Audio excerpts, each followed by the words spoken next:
जयपुर में पारा अपने उफान पर है, गर्मी अपने रंग दिखा रही है और टेम्परेचर माथे पर पसीना ला रहा है। लेकिन ये पसीना आम लोगों के साथ अब सियासतदानों के माथे पर भी नजर आने लगा है। इसी में एक हैं राजस्थान की पूर्व मुख्यमंत्री और बीजेपी नेता वसुंधरा राजे, जिनके माथे पर पसीना और चेहरे पर चिंता की लकीरें पिछले कुछ समय से ज्यादा दिखाई दे रही हैं। ऐसा क्यों हो रहा है, आइए आपको इस वीडियो में बताते हैं। राजस्थान की 3 बार सीएम रही वसुंधरा राजे पिछले कुछ समय से परेशान चल रही हैं। सूत्रों की माने तो उनकी परेशानी की वजह बीजेपी हाई कमान से गतिरोध और आगामी चुनाव में सीएम पद का चेहरा है। दरअसल साल 2023 के अंत में यानी अब से 5-6 महीने बाद राजस्थान में विधानसभा चुनाव होने हैं। कांग्रेस में अशोक गहलोत बनाम सचिन पायलट के बीच जंग छिड़ी हुई है। ऐसे में राजनीति के जानकारों को लगता है कि इसका फायदा बीजेपी को मिल सकता है और राजस्थानी रिवायत के अनुसार सत्ता परिवर्तन के संकेत हैं, यानी बीजेपी प्रदेश में वापसी कर सकती है। वहीं वसुंधरा के करीबियों की माने तो यही राजे के चेहरे की शिकन की वजह है। वसुंधरा राजस्थान में बीजेपी की तरफ से सीएम फेस बनना चाहती हैं, लेकिन पार्टी ऐसा करने के मूड में बिल्कुल नहीं दिख रही है। बीजेपी से जुड़े सूत्रों की माने तो पार्टी राजस्थान में पीएम मोदी के चेहरे पर चुनाव लड़ेगी और यही राजे के लिए बड़ा झटका है।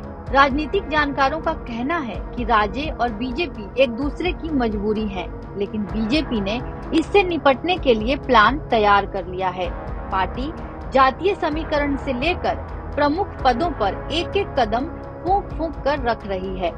पिछले कुछ समय से इसकी तस्वीर भी देखने को मिली है।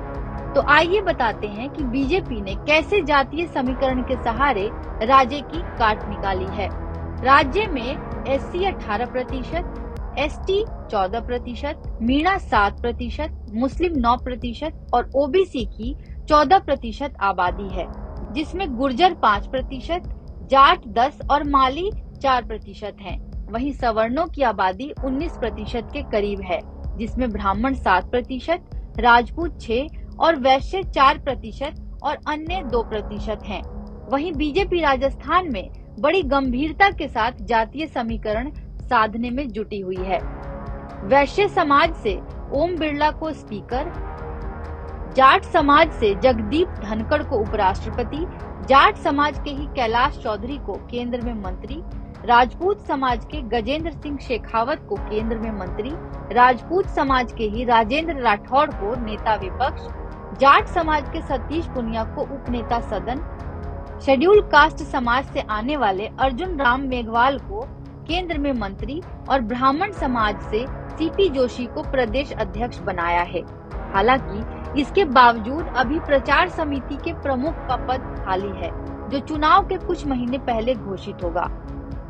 उधर राजे समर्थकों को उम्मीद है कि शायद इस पद पर उनकी नेता को मौका मिले, लेकिन ऐसा होगा इस पर कुछ भी कहना अभी जल्दबाजी होगी। एनबीटी ऑनलाइन की रिपोर्ट।